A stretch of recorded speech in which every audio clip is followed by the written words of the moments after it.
This story kicks off like 100 years ago. The Demon King and his crew rolled up to the heavens, ready to wreck the place, but the gods had this bad guardian who took on the whole demon army solo and totally crushed them. Problem was, one of the gods turned out to be a backstabber. The guardian got taken out, and when he died, his soul broke into 72 pieces that scattered all over the human world. With the guardian gone, the demon army stormed the heavens. The gods tried to hold their ground but got completely overrun. As a last-ditch move, they used up all their energy to lock the demons away, but with no left to keep things in check, the world fell into chaos. Now the only way to fix everything is to gather all 72 pieces of the guardian's soul and use his power to free the gods. Fast forward to the present, and the world's still a mess. We meet these two brothers, Yoon and Shen, who are hiding out in some house. Out of nowhere, the ground starts shaking, and the house is about to come down. They barely make it out alive. Meanwhile, their dad, Gong, is going toe-to-toe with this massive demon, but it's not looking good. He's getting tossed around and ends up smashed into a pillar. The brothers show up, wanting to help, but the demon comes at them. Gong jumps in, blocks the attack, and stuns the demon just long enough to toss the boys up onto a pillar where they'll be safe. Then Gong gets serious. He transforms his weapon into this cool 3-section staff and wraps it around the demon's hand. He knees the demon in the face and starts choking it with the staff. But the demon's no joke. It breaks free and sends Gong flying. He kicks the sections of his staff around the demon, activates some kind of skill,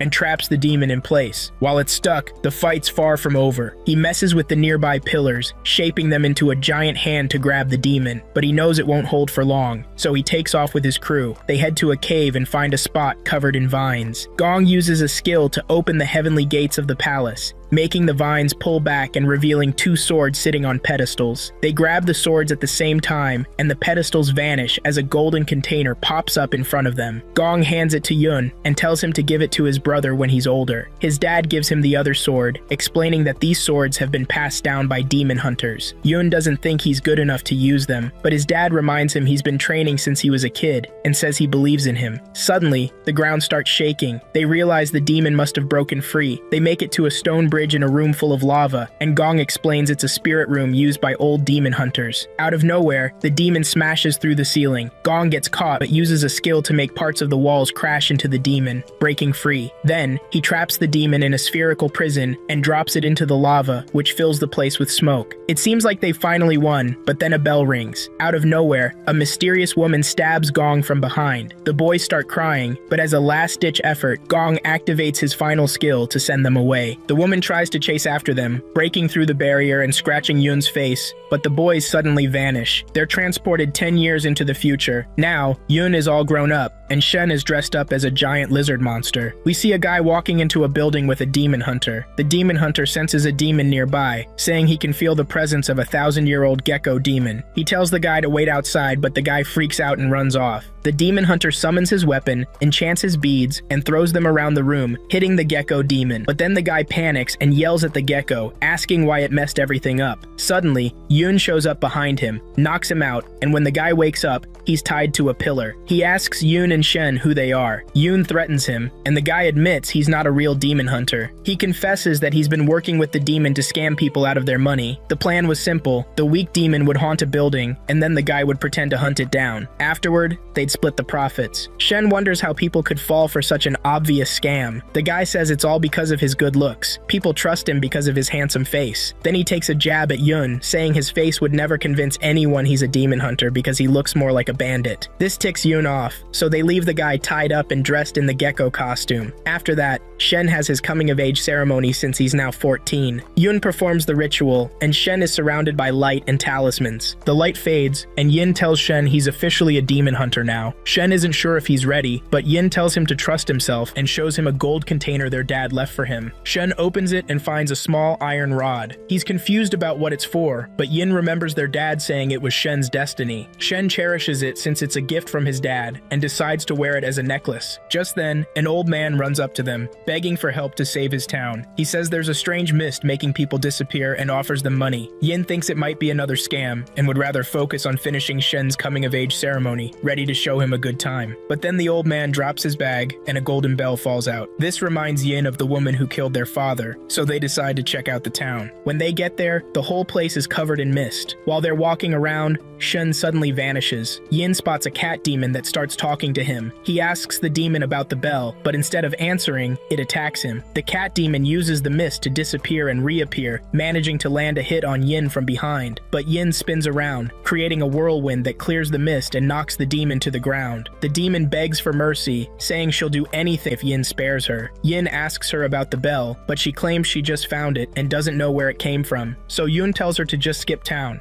She thanks him for his mercy, but out of nowhere she lunges at him. Yoon's ready though, and uses his backslash move to take her down easily. As she fades away, she warns Yoon that her brother's gonna get revenge by taking out Shen. Meanwhile, Shen gets jumped by another cat demon who mocks him for being just a kid. But Shen fires back, saying he's not a kid anymore, and gets ready to throw down. Yoon watches from a distance, calling it Shen's final test. The cat demon attacks, but Shen dodges like a pro and closes the gap. The demon grabs Shen's staff, but Shen overpowers him and even lands a hit. This just ticks the demon off, so he gets serious, using his speed to hit Shen before he can react. The demon breaks Shen's weapon, and Yun considers stepping in, but then Shen's necklace starts glowing. He grabs it, and it transforms into a weapon. Shen hurls it at the demon, blasting him away with a massive energy wave that can be felt for miles. The energy even reaches the demon woman, and she realizes Shen has finally awakened. The weapon pierces the demon's chest, but he's still alive. Shocked to see the golden staff stuck in him, he notices Shen has passed out. He tries to pull the staff out, but Yun steps in, asking about the bell and threatening to kill him. The bell rings, hypnotizing the demon, and he spills that a woman named Samir gave it to them, knowing the brothers would show up if it rang. Yun asks about Samir, but the demon says it's none of his business. So this dude starts going on about his mission to take out the demon slayers and grab the soul fragment. Then, out of nowhere, the bell starts spinning like crazy and flies straight into the demon's mouth,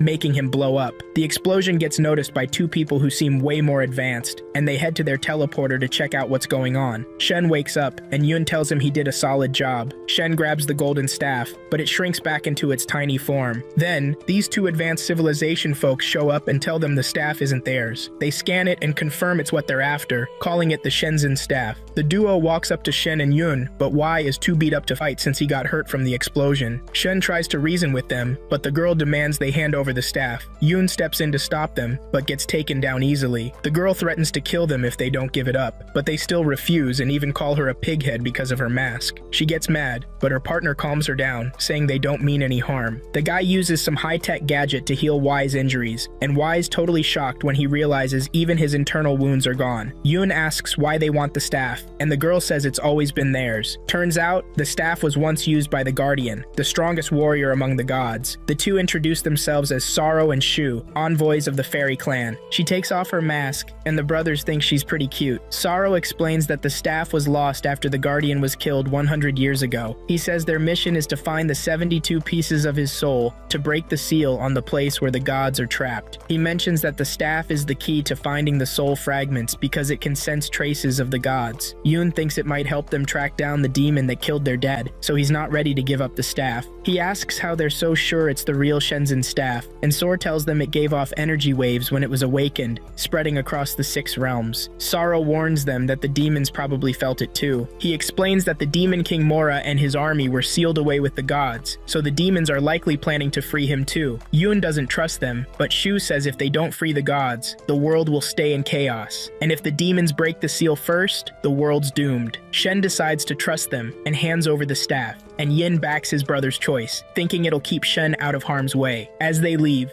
Shu suspects they're trying to trick her with a fake staff since it's turned to ice, but when Shen takes it back, it changes again. The staff turns golden again, and Shu is totally confused about what's happening. Sorrow explains that only someone with a pure heart can activate it, and it's chosen Shin as its new master. They realize they've got no choice but to bring Shin along. The brothers agree, thinking it's destiny. They grab their reward from the old man and check out the staff, which points them toward the next fragment. Sorrow's salon turns out to be a ship, and they all hop on to start their journey. As they're cruising through the desert, they spot a strange woman named Ying passed out on the ground. The ship picks up on her presence and swerves hard to avoid her, throwing everyone off balance. Ying wakes up confused, wondering what's going on. The ship explains it detected her. Yun looks out and sees her lying in the middle of the desert, so he rushes out to help. She collapses in his arms, and he notices she's injured. He carries her back to the ship, but Shu stops him, saying they shouldn't let a stranger on board. Shu thinks the whole situation is sketchy, while Yin accuses Shu of being jealous of Ying's looks. They start arguing, but eventually, Ying gets on the ship. Saro asks Ying how she got hurt, and she explains that she ran into some bandits who tried to kill her, but she managed to escape. She begs them to take her back to the Dark Canyon because she's scared of running into the bandits again. Yoon tells her they're also heading to the Dark Canyon to find fragments, so he figures it must be fate that brought them together. Yin's super curious about the fragments, so Shen shows her the staff, saying it picked up a fragment in Dark Canyon. But Shu gets all worked up because they're spilling everything to her, and he tells Shen to put the staff away. Soro suggests they head to Dark Canyon the next day, then leaves the room with Shu. Later that night, while the brothers are knocked out, Yin uses her ring to spin some web to snag the staff from Shen, but Shen moves his hand just in time, stopping the web from grabbing it. Suddenly, the door swings open, so Yin quickly hops back into bed. Soro shows up after taking a shower, but realizes he's in the wrong room and bounces out. The next morning, Yin starts looking for Ying, but Soro says it seems like she already took off. Shen notices the staff is missing, which makes Shu lose it, but Soro stays chill. Then we get a flashback. Ying's in a cave surrounded by a gang of bandits, and her sister Mei has been captured by them. The bandit leader recognizes Ying as the best thief in the world, and orders her to steal the Shenzhen staff. Ying knows about the artifact, but thinks it's just some old legend since people have been hunting for it for 100 years without any luck. The boss tells her it's real, saying no one found it because it was sleeping, but now it's awake. He shows her a fragment of the Guardian and claims it's powerful enough to destroy the whole valley. He activates it, making the ground shake and rocks fly up to the ceiling. He brags that if he gets the staff, he'll be able to control demons since it's the strongest divine weapon. Then he warns Ying not to cross him. He promises to let them go once she hands over the staff, but Mei reminds her of the promise she made to never steal again, knowing she'll face the consequences if she breaks it. So she tells Ying not to go through with it, but one of the bandits cuts in, saying Mei will suffer if she doesn't. Ying threatens them,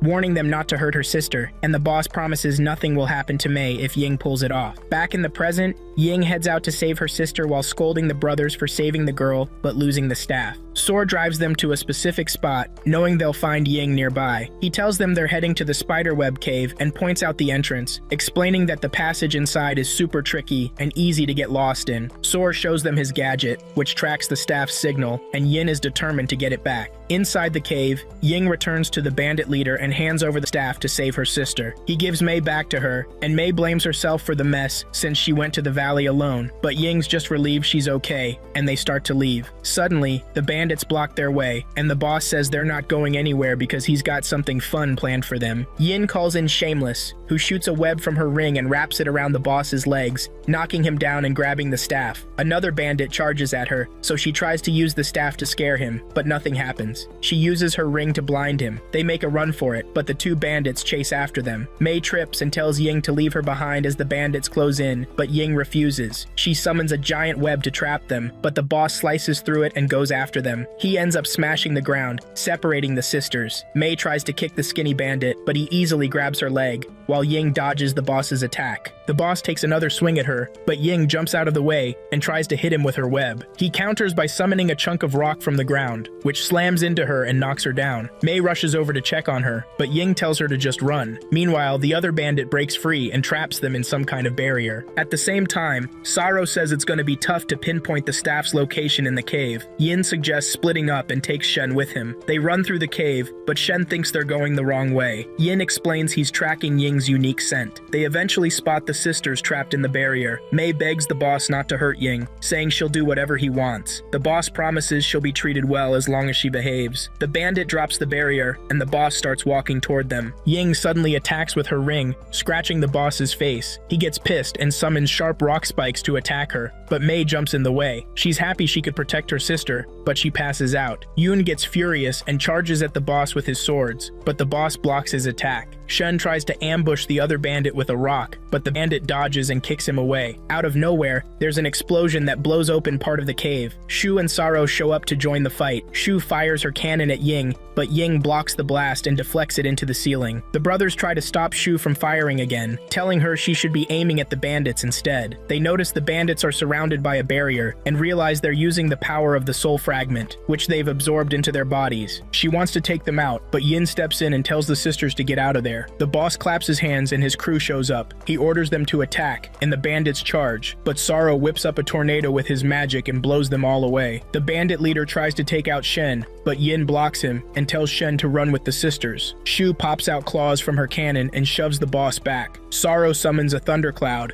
and when the scrawny bandit tries to throw up a barrier, Shu punches him out of the way. Sorrow calls down a lightning bolt and zaps the boss. The brothers help the sisters escape, and Yin says sorry for lying to them. Shen tells her it's not her fault since she did it to protect her sister. The bandit boss gets back up and starts swinging, but Sorrow jumps back and hits him with a fire spell. The boss counters with a rock shield that bounces the flames back at Sorrow. Shu jumps in to save him, and she and the boss clash. The boss starts using the power of the soul fragment, which turns out to be just a small piece of its full power, but it's still dangerous. The boss hurls rocks at them, and Sorrow throws up a water shield, but it's not strong enough, so they dodge out of the way. Shu fires her cannon, but the boss uses a rock to blow it up mid-air. The blast breaks into smaller explosions around him, so he uses a rock shell to protect himself. He starts thinking he's unstoppable, but he doesn't notice he's standing in water. Sorrow zaps the water with lightning, frying the boss, while Shu fires her cannon again, finally taking him down. They grab the soul fragment from his body and get out of the cave just before it collapses. The brothers are hanging out with these two girls when this scrawny bandit dude suddenly charges at them. Shin steps in and tackles him, but the bandit bounces right back up. Yin jumps in, but the bandit dodges Yin's move and counters with a kick, knocking him back. Then, out of nowhere, these creepy tentacles pop out from behind the bandit and start attacking Yin. The bandit leaps up, launching his tentacles at Yin, who barely manages to dodge. Yin's struggling to keep up, so Shen grabs the bandit to hold him down while Yin charges at him, but the bandit traps Yin in some kind of barrier and kicks Shen away. Yin's stuck, slashing at the barrier, while the bandit uses some petrification magic on him, slowly turning him to stone. Shen's freaking out, pounding on the barrier so hard his fists start bleeding, but it's no use. The bandit shoves him aside, and Shen starts crying, thinking he's totally useless. Then, out of nowhere, Shen's staff starts glowing. He grabs it, and it transforms into its true form. Shen uses it to smash the barrier and reverse the petrification spell on Yin. The bandit tries to fight back, kicking Shen and grabbing the golden staff, but it instantly turns into a small iron stick. He tries to change it back, but instead, his arm gets sliced off because Yin's petrification is completely undone now. Yin and the bandit start going at it again, throwing punches and kicks. The bandit notices Yin's getting faster, which reminds him of some legendary warrior. Yin lands a solid hit, knocking the bandit to his knees, but the bandit smirks, knowing demon hunters can't kill humans. Yin fires back, saying the bandit doesn't even deserve to be called human. The bandit just laughs and says Yin reminds him of the twin blade hunter, guessing Yin must be his descendant. So, like over a dozen years ago, this dude says his master told him to track down this twin blade hunter. They ended up throwing hands, and now he's curious about the hunter. But then, out of nowhere, the bandit hears a bell ring, drops dead, and this soul fragment thing pops out of his body. Back on their ship, Sero tries to use his magic to heal Mei, but her injuries are way too gnarly. Ying's freaking out, thinking Mei's gonna die, but Sero's like, yo, what if we seal her soul in something so she can come back later when the gods are free? Ying's down with the plan, so Sero seals Mei's soul into her ring. Ying feels like her sister's still kinda with her. Meanwhile, Shen's all in his head, wondering why he was chosen for this mission. He's feeling like a total failure cause he couldn't save anyone, but Y reminds him, dude, you saved me from that bandit, you've got potential. Y also says they can still save M if they gather all the fragments and free the gods, so he tells Shen not to give up. They head back to the ship, and the fragments get absorbed into the staff. Ying asks to join their squad to help her sister, and Yun's stoked to have her on board. They keep moving forward on their mission to save the world. They roll up to this industrial city, but Shen's not doing so hot. The heat's messing him up even more. Someone asks Sero if he can help Shen, but Sero's like, nah, don't sweat it. This happens when the staff absorbs fragments. He'll be fine once we grab some meds from the sage's shop. They roll into this weird store that's packed with women's clothes. The shopkeeper spots Shu and is like, oh snap, it's you. He says immortals haven't been coming around since the celestial realm got sealed, so he had to start selling random stuff to get by. Then he flips a secret switch, and the shop transforms into one for immortals. Shu's not messing around. She demands a sinew bean, and the guy scrambles to get it for her. She grabs it and shoves it down Shen's throat, no hesitation. Yun asks what they gave his brother, and the shopkeeper explains that the sinew bean helps ease the pain caused by too much magic power, and even has some healing abilities. Yun is impressed and wants to buy a bag, but the shopkeeper says it costs 2 billion won. Yun doesn't have that kind of cash, but Sorrow offers to cover it, revealing he's got trillions of won in his account. account. She then wonders why the city feels hotter, and the shopkeeper explains that a meteorite crashed from the sky 100 years ago. Ever since, the climate's been hotter, and now the city uses it as an industrial furnace. Sorrow thinks it'll cool down eventually, but the shopkeeper says the whole city depends on it. He also mentions Fisin, the real ruler of the city. Shu asks why no one stands up to him, but the shopkeeper says Fisin is a high-level demon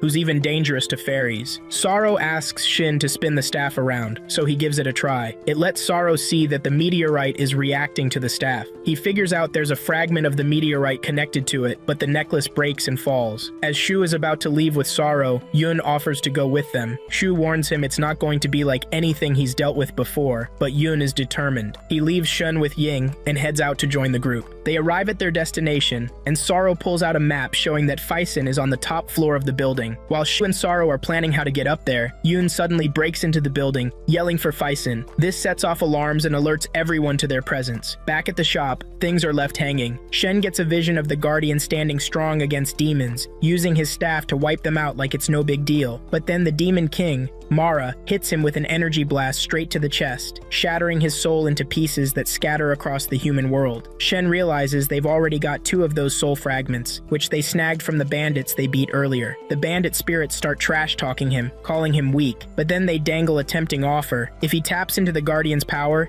he'll be unstoppable. They try to get him to sacrifice his soul for it, but Shen's not about that life and turns them down. Suddenly, the staff starts glowing like crazy and morphs into a massive staff rising from the ground. The Guardian's voice tells Shun that his soul and spirit will merge with him. Shun wakes up, but he freaks out when he sees Ying super close to him and accidentally drops the staff. Ying picks it up and later shows it to the shopkeeper. When she comes back, she's fixed Shun's necklace, swapping in some silver thread. Meanwhile, the crew fights off enemies and makes it to a hall filled with portraits of a woman. That's when Fisin shows up. Yoon charges at him, but Fisin fires up his flame powers, forcing Yoon to back off. Fisin's hyped to see Shu and Sorrow, calling them worthy opponents. He steps up, ready to throw down, and spills the tea. The soul fragment they're after is inside him. He dares them to take it if they can. Yoon rushes him again, but Fisin throws up a fire barrier and counters with a fiery attack, summoning a massive pillar of flames. Yoon doesn't back down though. His swords soak up the fire like it's nothing. Seeing this, Fisin cranks it up and blasts Yoon with fire,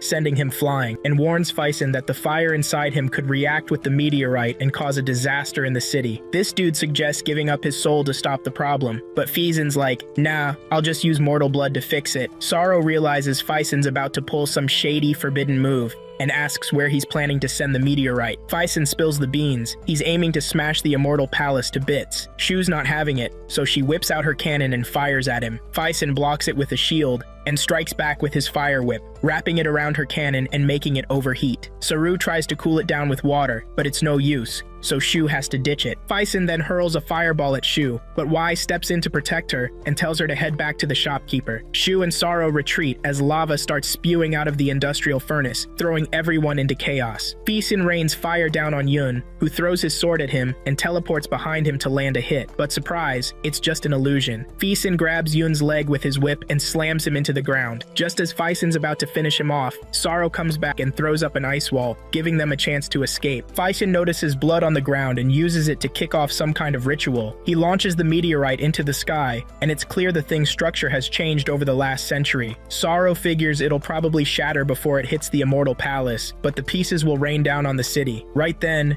meteors start falling from the sky, putting everyone in danger. The trio heads back to the shop to figure out what to do. Meanwhile, Ying and Shun run for cover, but Shun spots a girl crying, so he rushes over to her, telling her to take cover with him, but a nearby building starts falling apart. They're about to get hit by the debris, but Yin uses her web to save them, and they all make it to the shelter. Shen's freaking out about his brother, but the shopkeeper calms him down, saying he already took a senzu bean and just needs some time to heal up. The shelter starts breaking down, and everyone's panicking. The shopkeeper mentions the core of the industrial furnace, which can help control the heat, but he has no idea where it's at. Sato thinks the core might be the solution to stopping all this chaos, but the shopkeeper warns it's locked down tight. The group figures Ying could swipe it, but she hesitates, remembering her promise to never steal again. The shopkeeper argues that since the core is a weapon of the immortals, taking it back isn't really stealing. Ying sneaks into the building, takes out the guards running surveillance, and uses the cameras to track down the secretary. She ambushes the secretary, trying trying to get answers, but the secretary fights back, wrapping her tie around Ying's arm and going on the attack.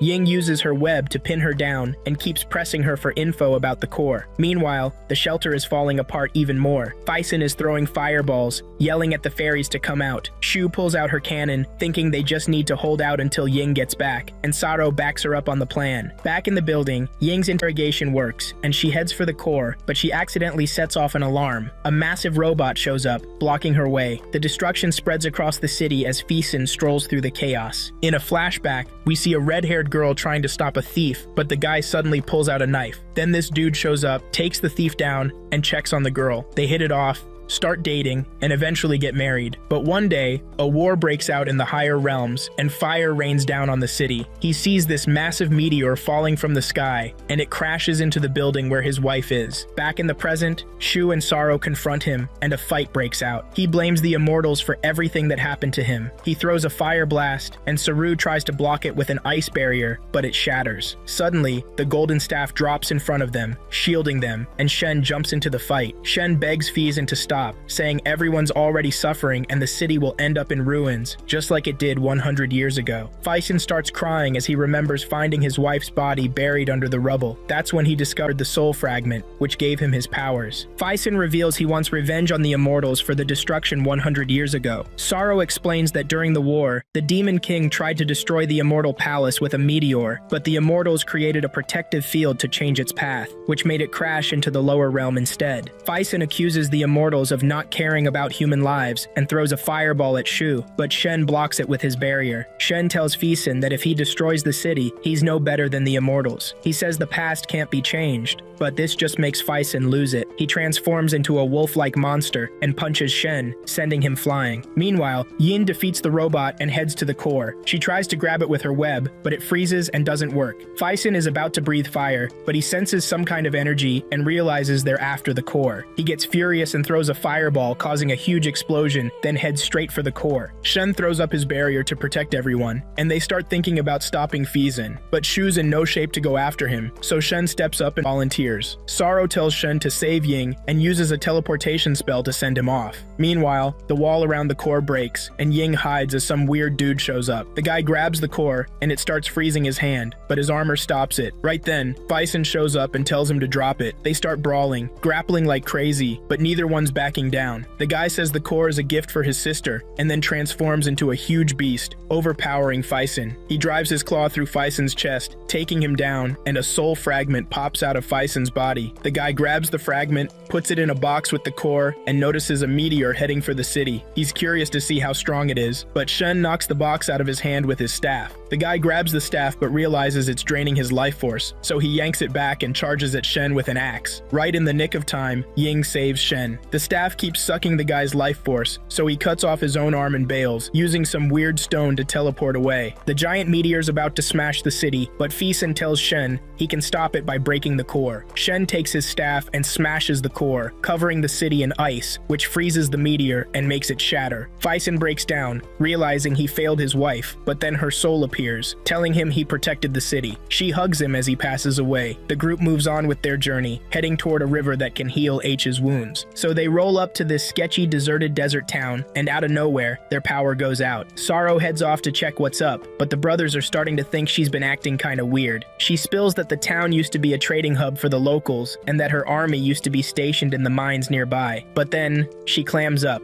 not wanting to spill any more tea about someone. Yun figures they should back her up, so the brothers head over to Saro. She's like, "Nah, I got this," and explains that the ship's power crystal is busted. She says they'll need to find a new one in the nearby mine, but warns them things are messy down there and insists on going solo. Yun offers to tag along, but Saro straight up tells him to stay out of her way. Turns out, Saro was sent on a mission to check out these mines with her team back in the day. As they headed in, her teammates were cracking jokes, and one of them was carrying this helmet, same one she just found buried in the sand. Back in the present, Shin's getting worried, cause Saro's been gone too long, so he asks Shu to track her down. Yun jokes that Saro would probably just dip if things got sketchy, but Shu snaps at him, saying he doesn't know what Saro's been through. Meanwhile, Saro's walking toward the mine, lost in her memories. In a flashback, we see her team heading into the mines, looking for some missing human miners. It's super dark, so one of them lights up the place, and they see miner helmets scattered all over. Then, they find this big hole leading to an underground mine. Sorrow checks the map and notices some vinyl signs pointing deeper underground, so they figure the miners must be hiding down there. The team gets a bad feeling about it, saying they're not ready for a fight, but SR reminds them of their mission and orders them to gear up for battle. The squad dives into the hole and starts blasting zombies as they pop up. Sorrow thinks these zombies might actually be the missing miners, but there are way too many of them. They decide to make a run for it, but the zombies block their way. One of the teammates throws some grenades and yells for everyone to take cover. The explosion wipes out the zombies, but one of the team gets hurt. As they move on, they notice the blood on the ground forming a weird symbol. They find a safe spot and rig up some cables to send a message to HQ asking for backup. Just as they send it, the wall behind one of the teammates collapses and he gets fatally injured. A monster shows up. It's the corpse-reaping beast. Jump back to the present and you know about this beast. It's a crazy strong monster that eats dead bodies and is even dangerous to the immortals. Shu chimes in, saying it's supposed to stay in the dark demon realm, so it shouldn't even be in the mines. Shu tracks Sorrow's location, and now we see him gathering crystals. He suddenly realizes he's standing on a sigil, which he recognizes as a formation meant to open a passage to the demon realm. Turns out, the formation is activated by the blood of an immortal, which explains how the beast got into the mines. Sorrow then realizes his team was sacrificed to activate the formation. The beast shows up in front of him, and Sorrow gets ready to fight, remembering how the monster wiped out his team. He tried to save his friend back then, but his friend told him to finish the mission, knowing there was no saving him. Sorrow fought back, trying to crush the monster with a stone pillar, but it didn't work. Sorrow collapses, but his friend steps up, sacrificing himself to trap the beast. Sorrow has a vision of his teammates and breaks down,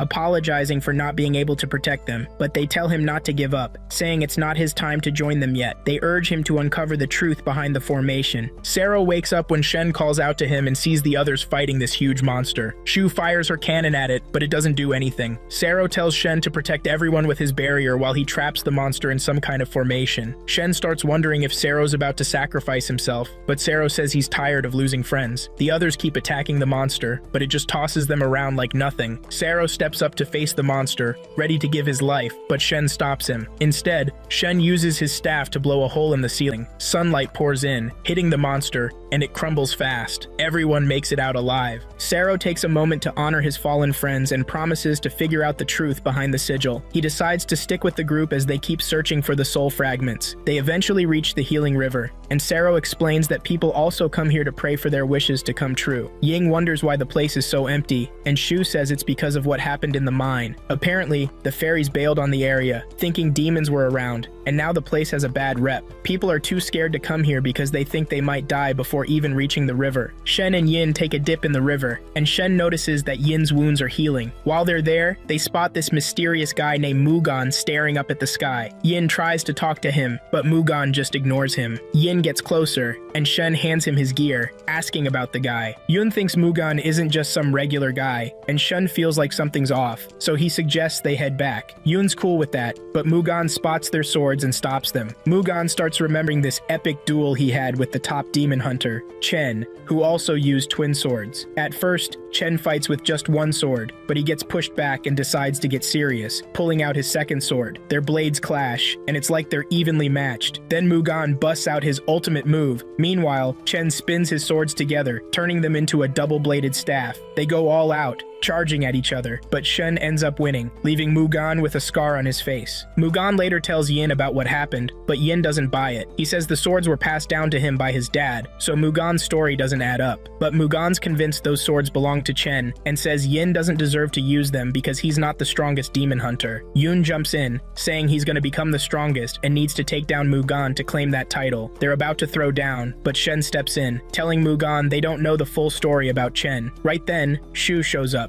and Shen fills her in on what's going on. Shu tells Mugan to chill, but he swings his sword, purposely missing her. The swing ends up smashing a huge rock in the distance, leaving everyone stunned. Mugen still wants to fight Yun, but then Yin shows up and recognizes Mugen as the strongest swordsman of the demon clan because of the sword he's carrying. Ying tells Mugen that Yun isn't doing so hot, saying they came here to help him heal since he's hurt. She suggests waiting for him to get better before they fight. Mugen gives Yun half a day to recover, but spreads his energy all over the area, warning them that they'll all die if they try to run. They head back to the ship, where Ying spills the tea that Mugen swiped the sacred sword from the demon clan. This ticked off the old demon king, who tried to track Mugen down, but Mugen ended up killing him. Shu thinks they don't stand a chance against Mugen, but Yin reminds them that Mugen lost to Chen, saying the swords might be the key to taking him down. He explains that the swords are passed down to the chosen demon hunter and have a hidden power that only the chosen one can unlock. He thinks he might be able to use the sword's power, but Shu says it's way too risky and suggests they bail. Sorrow points out that running isn't an option since Mugen's energy is all over the place and he'd know if they tried to escape. Yun steps up and says he's not backing down, refusing to put their lives on the line. He tells them they'll probably face even tougher enemies in the future. He remembers surviving because of his dad's bravery,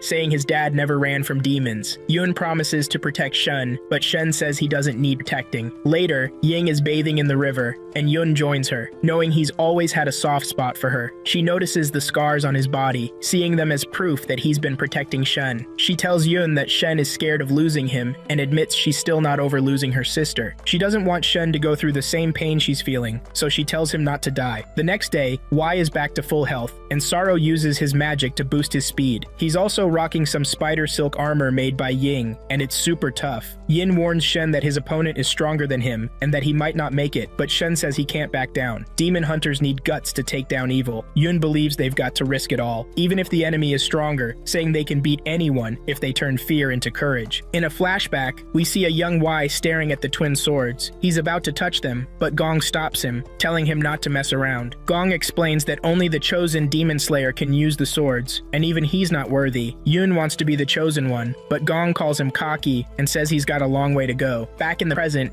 Yun tries to attack Mugen but gets knocked back. Mugen counters and slashes his chest, but the armor saves him. When Mugen thrusts at him though, the armor isn't enough, and Yun gets hurt. Sorrow points out that Mugen's sword is longer, giving him the upper hand in reach. As Y struggles to dodge Mugen's attacks, he remembers fighting his dad, who used to smack him on the head with a staff. Yun calls him a cheater because of the weapon's length and starts running away while Gong chases after him. Yun chucks his weapon, but Gong blocks it and knocks him down, making him give up. Gong tells Yun his tricks don't work and that he needs more training. Later that night, Yun is practicing when a swarm of bats attacks him. He swings his sword like crazy, but he can't hit them, and they surround him. He notices the bats aren't scared of him, even though his weapon has a longer reach. When one of the bats bites him, he figures out that good technique can beat reach. The next day, we find out the bats are taken care of. Yun has a rematch with his dad. This time, Yun's technique puts pressure on Gong. Gong attacks with his staff, but Yun dodges it and manages to catch Gong, winning the fight. Then Yun's battle with Mugen heats up. Yun throws sand to close the gap between them, and they go at it hard, trading blows. Yun blocks Mugen's attack and counters with his own strike. Everyone thinks Mugen is done, but he gets back up, saying he's ready to get serious. Dark energy surrounds Mugen's blade as he uses a powerful move that cracks Yun's armor. Ying explains the armor will break if the same spot is hit over and over. Mugen keeps using the same move, and Yun struggles to dodge. Eventually Yun gets hit, and his armor shatters. Yun tells Mugen he's too strong and admits he doesn't stand a chance. In a flashback, a man tells Yun there's a monster in the village. Yun looks for his dad, but Gong is nowhere to be found. Yun grabs the swords from his house and rushes to the village. On the way, he sees a bear attacking Shen. Yun starts chucking snowballs at the bear to grab its attention, getting ready to take it on. In the present, Yun keeps fighting, realizing that Mugen is way stronger than him, but he knows he has to keep going because it's his job to protect Shen. Yun gets knocked down, and Mugen tells him he's just wasting his life since he's too weak to protect anyone. But Yun thinks it's worth giving up his life to protect someone who matters. He remembers how, when he fought the bear, he got hurt, and his blood spilled onto his swords, unlocking some kind of mysterious power that gave the swords a dark, eerie vibe. Fueled by a desire to kill, he charged at the bear, but Gong suddenly showed up and knocked him down. Gong told the bear to go hibernate in the cave and threatened to kill it if it caused any more trouble. The bear backed off, and they headed back to the house. At the house, Yun apologized for what he did and asked Gong why he didn't want anyone using the twin swords. Gong explained that the swords require discipline because their power can backfire. He revealed that the user can sacrifice their blood to awaken the demon in the swords and gain more power, but it's super risky since it could cost the user their life. Yun decided to give it a shot anyway. He slashed his arms, letting his blood cover the swords, and a dark aura surrounded him as he let out a fierce scream. Mugen recognized the move as a blood sacrifice, and Yun charged at him with lightning speed, blasting him away with his newfound power. Yun keeps the pressure on his opponent, and Sorrow points out that Yun's strength doesn't seem human. Yun traps Mugen in a corner, but Mugen brushes it off, saying Yun's not strong enough, and pushes him back. Mugen tells Yun he's not even close to Chan's level, saying he doesn't have the killer instinct. Meanwhile, back in the fight between Mugen and Chen, Mugen wonders what's on Chen's mind, since he doesn't seem to care about winning. Chen says all he wants is to end everything, but Mugen thinks he's talking nonsense. To Mugen, fighting is all about survival of the fittest, but Chen disagrees, saying that path never ends. Mugen charges at him, and as they trade blows, Chen tells Mugen that there are beings stronger than them, so trying to be the strongest is a never-ending quest. Chen uses his ultimate move to defeat Mugen, and even now, Mugen remembers that attack, knowing Chen could have killed him that day. Mugen manages to knock Yun back, throwing him into the river, but Yun gets right back up. Mugen wonders if Yun will ever make his dream come true. Yun keeps fighting, and he's hyped because Heian is finally stepping up and giving him a real challenge. Shu thinks Heian is about to turn the tables, but suddenly Heian comes at them, leaving everyone confused. They realize Heian has lost control and is seeing everyone as an enemy. He charges at Ying, but she dodges his attacks. Sorrow blasts him with magic, knocking him down and freezing him in place. Shin checks on him, but Yin pushes Shin away. Yun declares he'll kill all demons, breaking out of the ice and going after Ying again. But before he can, Mugen stabs him, causing Yun to collapse and pass out. Yun gets a vision of the twin swords telling him he can still fight, so he asks for their power. When he grabs onto them, he sees a memory of Chen. In the memory, Chen is on a mission with Gong in a village. As they walk around, they notice everyone is struggling because of a famine. Gong gives some food to the kids, and an old man begs Chen to save everyone. Suddenly, a kid runs in, yelling that demons are coming to eat them. The demons show up, and one of them tries to attack Chen, but he takes it out instantly. The rest of the demons gang up on him, but Chen wipes them all out with ease. He heads to a nearby cave and finds demon children crying. An old demon bows before him, begging him to spare the kids, saying they're innocent. Gong catches up and reminds Chen of their mission to kill the demons, but Chen refuses. He says he can't just slaughter other races so humans can survive. Gong argues that killing the demons is the only way to make the world better, but Chen disagrees, saying endless killing won't change anything. He tells Gong he's heading west to find another way to end it all, and promises to come back someday. Later, Chen reaches a city filled with demon corpses. He checks one of the bodies and realizes the attacker used a deadly sword technique. He investigates a building and runs into Mugen, who has just finished killing the demons. Mugen can feel the vibes of all the demons Chen has taken down and figures Chen must be the toughest guy around, so he steps up to challenge him. Later on, we see Gon leading a group of people through a harsh winter. They find a cave to crash in, and as Gon looks out at the horizon, he spots a man coming toward them. It's Chen, and he's carrying a baby. They head back to Gon's place, and Gon offers to take care of the kid. Chen seems like he's learned something during his journey and says, things are about to get wild. He hands Gon his swords, saying he doesn't have much time left, and they've got to leave the future to the kids. Yun wakes up by the healing river as Mugen pulls his sword and starts walking off. Mugen says Chen let him live in the past, so he's just paying him back, but warns Yun he won't go easy on him next time, saying they're due for a real fight. Mugen leaves, and Yun's injuries heal up.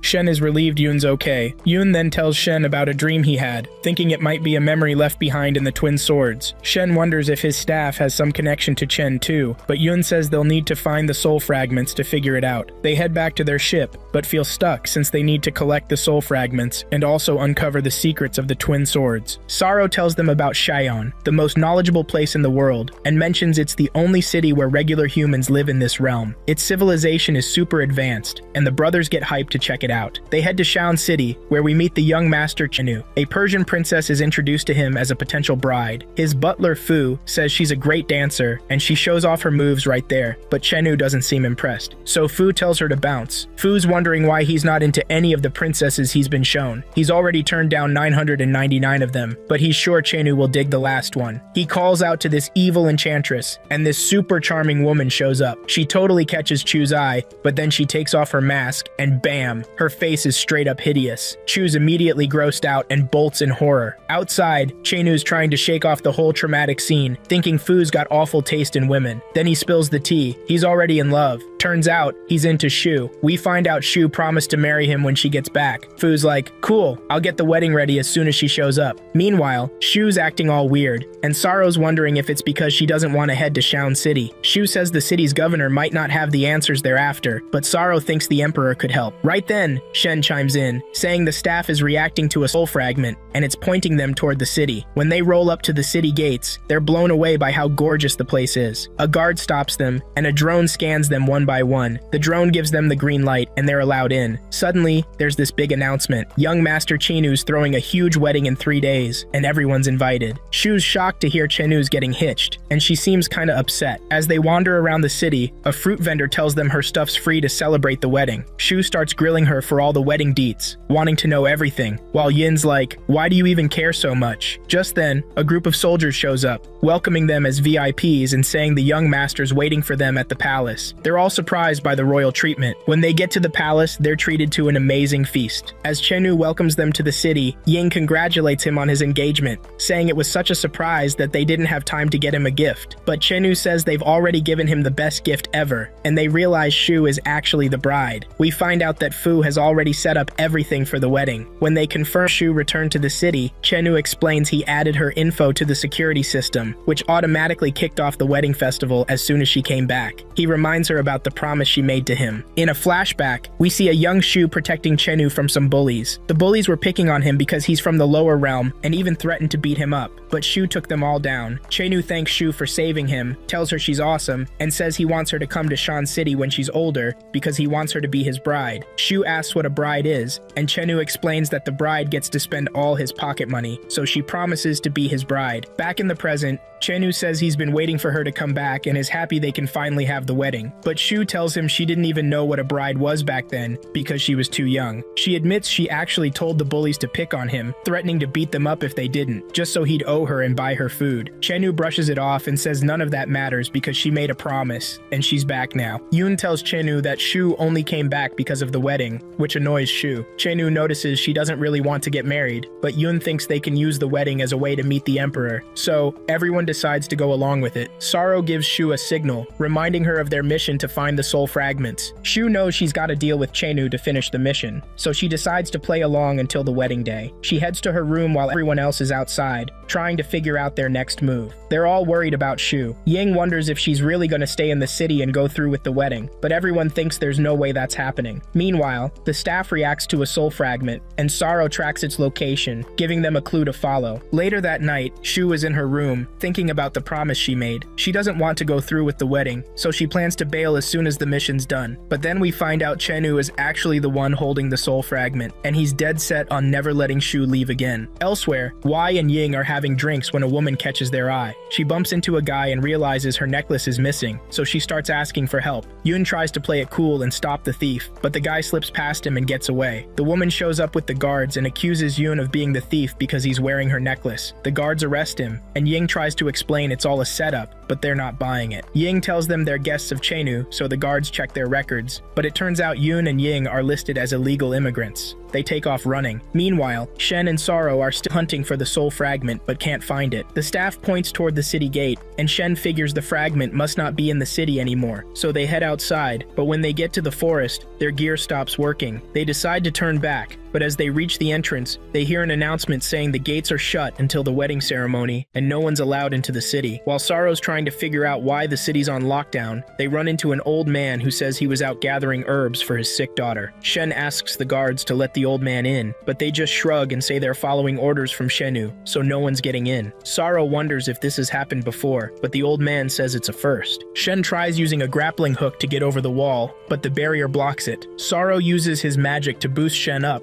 but the magic gets cancelled out. Saro realizes the barrier's way too strong, and Shen's left wondering how they're going to get in. The old man then mentions there's a secret tunnel into the city, and takes them to the entrance. They head into the tunnel, but Shen runs into a barrier that knocks him back. Saro recognizes it as something made by immortals. He figures out he can pass through it, thinking the tunnel was built for immortals. While looking for a way to disable the barrier, he accidentally cuts his hand, and his blood activates a mechanism that removes the barrier, letting everyone through. They reach the end of the tunnel and climb out, only to realize they've crashed right in the middle of a performance. Soro uses his magic to help Shen pull off some crazy acrobatics, and the crowd totally buys it as part of the show. But then this lady snitches on them to a guard, so they take off running. The guard's hot on their trail, but they duck into a crowd and manage to lose him. Just when they think they're in the clear, they realize they've made the news, and now everyone's staring at them. They bolt again. Shen's confused about why the old man disappeared, but Soro figures it was all part of his plan, saying everything seems set up. Meanwhile, the servants are getting Shu ready for her wedding. Fu tells her that Chenu is waiting for her, so she heads to a studio where they take some pictures together. Chenu leans in to kiss her, but she stops him, asking why he even wants to marry her since he knows she tricked the bullies. Then he spills the truth. In a flashback, we see that Shu was super popular at the academy, and Chenu wanted her attention, so he made a deal with the bullies, offering them food if they'd pick on him. They agreed, and when Shu stepped in and beat them up, he thanked her for saving him and promised to buy her food. Back in the present, Chenu admits he did all of that just to impress her and ask her to marry him. He says he can't leave the city because of his responsibilities, but he's glad she's there and wants her to rule the city with him. Shu shuts him down, saying she didn't come to the city to marry him. She's only there to find the soul fragment. Chenu's crushed, thinking he deserves the rejection, but then he suddenly hugs her. The photographer snaps a picture of the moment, saying it turned out great. The photo gets displayed publicly, and Shen sees it, wondering what's going on. Soro pieces everything together and realizes Shu might be in trouble. Shu gets upset because Chenu keeps pressuring her to marry him, but then she suddenly gives in when he uses the soul fragment. He tells her he doesn't want her taking any more risks. We hear about a wedding announcement, and it turns out invitations were sent to sect representatives. Yin wonders how they're gonna get into the palace. He thinks about just charging in, but she tells him she's got another plan. Then we see two guys with wedding invites, and Ying walks up to them, asking if she can sit with them. They're blown away by how gorgeous she is and let her join them. She tells them she was just passing through the city but got stuck because the city's on lockdown. They offer her a place to stay, but then they start arguing over her. While they're distracted, Yin uses her web to snag the invitations and sends them to Ellen. She keeps them busy while they fight over her, but eventually, they realize their invites are gone, and so is she. Yin and Ying talk about how to get into the palace. They figure Yin's swords might be an issue, so he decides to pretend to be a weapons merchant offering the twin swords as a gift to Qin Yu. Ying plans to pose as his wife. Meanwhile, Shin and Saro have been captured. Saro claims he's Shu's personal nurse and says she needs magical treatment because she's sick. He warns them the wedding will be ruined if she gets worse. The guards check the security footage and see that Saro was with Shu when she entered the city, so they decide to report this to Shen Yu. We see everyone getting ready for the wedding, and Shen Yu is excited about the big day. But then a guard shows up and tells him about Saro. Back in the cell, Saro admits he made up the story about Shu being sick. Shen's still holding on to the staff, and Saro thinks they're about to find the soul fragment. Then Shenu shows up in the cell, wondering why they came back to the city. He tells them they'll never see Shu again because she's about to become his wife. Shen and Saro don't buy it since they know Shu would never ditch the mission. But then Shenu shows them the soul fragment. Shen grabs the staff and attacks him, but Shenu counters and knocks Shen down. He uses the fragment on Saro, putting him under his control, and then restrains Shen, using his powers to mess with his mind. Shenu tries to take Shen's soul, but then he hears the Guardian's voice. Shen grabs onto Shenu, realizing his powers are being drained. The Guardian steps in, saying Shen's body belongs to him, and he won't let Shenu take it. Shenu, confused and realizing he almost lost his powers, decides to leave Saro to deal with Shen. As he leaves the cell, he tells the guards to stay away. Saro attacks Shen, freeing him from the restraints fence and throwing fireballs at him, but Shen dodges everything and charges at Saro, knocking him down. Shen starts doubting himself, thinking he's too weak to take on Shenu alone, but then the Guardian calls out to him and takes him to a place that turns out to be the cage of his powers. The Guardian explains that the staff is just a lock and that Shen needs to unlock his own powers by remembering who he is. Shen remembers he's a demon hunter. Suddenly, he starts falling but grabs onto the staff, which begins glowing brightly. He snaps back to the cell, realizing he's still holding the staff. So, he's sitting there wondering if everything he's been through is just a big fake out. He starts yelling for help, saying Sorrow's been cursed or something, and a guard hears him. The guard opens the cell to check it out, but Shen knocks him out cold. Shen tries to make a break for it out of the dungeon, but he's totally lost. Then this guy shows up and says Shen needs a guide. The guy offers to help him find the way out if Shen opens his cell door. Turns out, the guy's the Emperor. He explains that his son, Shenu, locked him up and told everyone the Emperor was chilling in seclusion, so Shenu could take over the city. The Emperor recognizes Shen's staff and uses that to prove he's legit since the Emperor's known for being super smart. Shen unlocks the door, and while he's freeing the Emperor says he's been wanting to meet him. Shen fills him in on what's going on, saying his crew is hunting for these soul fragments, but Shenu's trying to destroy them. The Emperor's like, "Alright, I'll help you out," and promises to bring Shenu to justice. They try sneaking into the palace, but the guards catch them, and it's looking bad. They're about to get arrested. Then, out of nowhere, smoke fills the place, and Yin and Yang show up, taking down the guards. Shen introduces them to the Emperor, and explains that the Emperor was locked up in the dungeon. He also says that Sorrow's still stuck in his cell because Shenu brainwashed him. Yin figures Shu might have been brainwashed too, and the Emperor explains that the soul fragment has the power to mess with people's minds. Yun decides to test the Emperor, asking if he knows about the twin swords. The Emperor says they were used by Shenu, but they look different now compared to the original ones. Yun's convinced the guy's really the Emperor, and says they need disguises for their mission. Yun heads out and swipes some clothes from the guests, handing them over to Shen and the Emperor. Now everyone's ready to roll. The guests are all gathered for this wedding, and while someone's giving a speech, they spot Sorrow at the event. The Emperor says Shenu used magic to control the army, so they gotta be careful. He tells Yin to challenge Chinu to a duel, knowing the city's traditions will force him to accept it. The Emperor promises to reveal who he really is at the right time. Chinu and Shu show up in front of the guests, and the wedding starts, but Yin steps in, saying he wants to fight Chinu. Everyone's hyped to see the fight. Fu explains there's an objection to the wedding, so by tradition, Chinu has to fight Yin. They head to the arena, and Fu introduces Yin to the crowd, saying he's been traveling with Shu, so he must have feelings for her. But Fu believes Chinu's love will win in the end. They get ready to throw down, while the crowd wonders how Yin, a regular guy, can even stand a chance against an immortal. Yin charges in, and the fight kicks off. Meanwhile, Ying sneaks over to Sar, trying to get his attention, but he's still under the soul fragment spell and doesn't respond. She tries to snap him out of it, but Chinu notices and uses his powers to make Sar attack her. She fights him off with a kick. Yin and Chinu keep trading blows, and Chinu's shocked that a mortal could be this strong. He powers up his spear with icy energy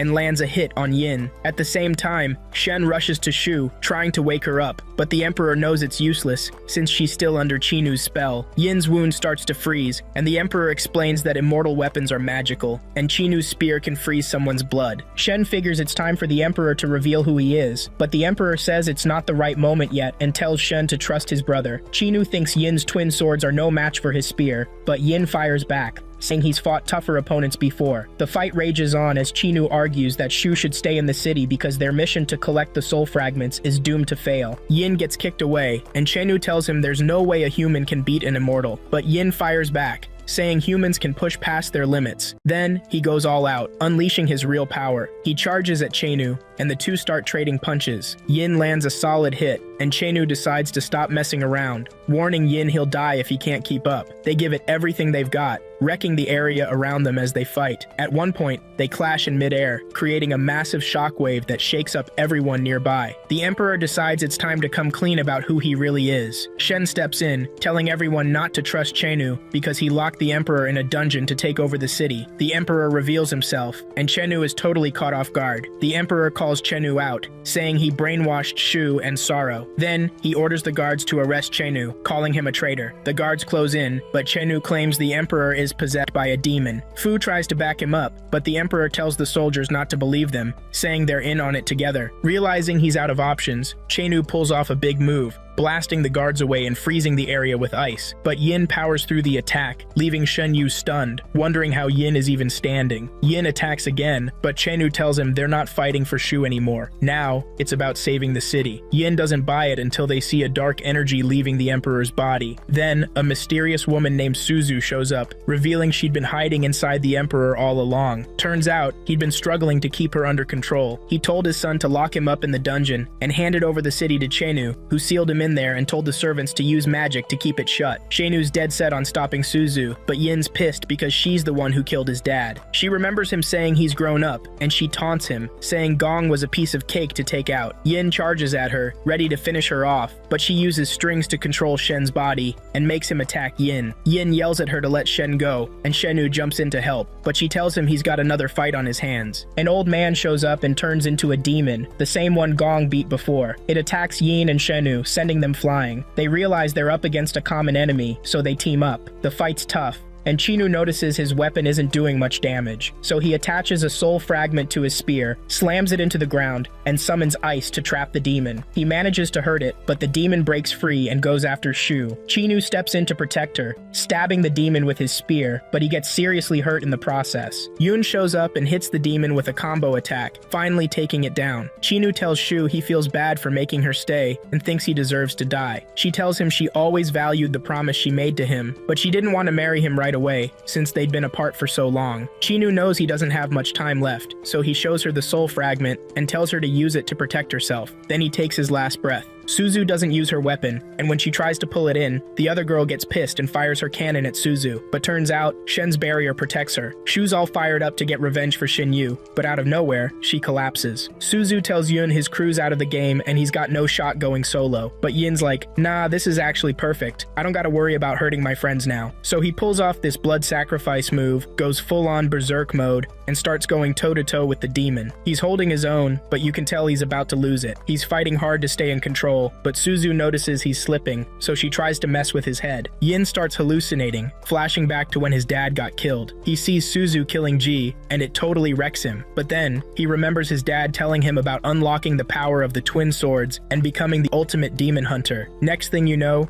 his body starts glowing, and he sees Chen in his vision. Turns out, he's unlocked the twin sword powers. Chen explains that real power doesn't come from the weapon itself, but from the person using it, especially if they're fighting to protect others. Yin busts out Chen's ultimate move, and Suzu's like, oh crap, I know how strong that is. She orders the demon to take him down, but Yin blitzes in and one-shots the demon. He pops up behind Suzu and tells her, it's over, but then Shen blindsides him, blasting him away. Shen keeps chasing after Yin, totally out of control, and lands a massive hit that knocks Yin down. He's about to finish him off, but Yin holds him back and begs Yun to kill him, thinking it's the only way to stop Suzu. Suzu tries to crush both brothers with a crazy technique, but Yun tells Shen to hang in there and chucks him out of harm's way. Suzu thinks Yin's been killed, and Shen just breaks down, completely losing it. So this dude is thinking about cutting a deal with the Guardian, asking if he can borrow his powers, but the Guardian's like, sure, but it'll cost you your soul. Out of nowhere, Su's strings snap, and Shen taps into the Guardian's power. The Guardian tells her that even immortals are scared of him, and gets pissed because she tried to mess with his soul. She realizes who he is and calls him Fushi, but he straight up stabs her, saying she has no right to speak his name. Then he burns her body to ashes. Later, the scene shifts to Chin's funeral, where everyone's mourning his death. Yin is frustrated because he couldn't save Chenu. The crew is still trying to track down the soul fragments, but they're clueless about where to start. The Emperor steps in and suggests they head to Shumi Mountain, where the gods live, saying they'll find what they need there. Sorrow's like, we can't even get to the mountain, but the Emperor's got it covered. He uses his magic to open a portal to the place. He warns them the journey's gonna be risky, and says his goodbyes as they hop onto the ship, ready to keep going with their mission.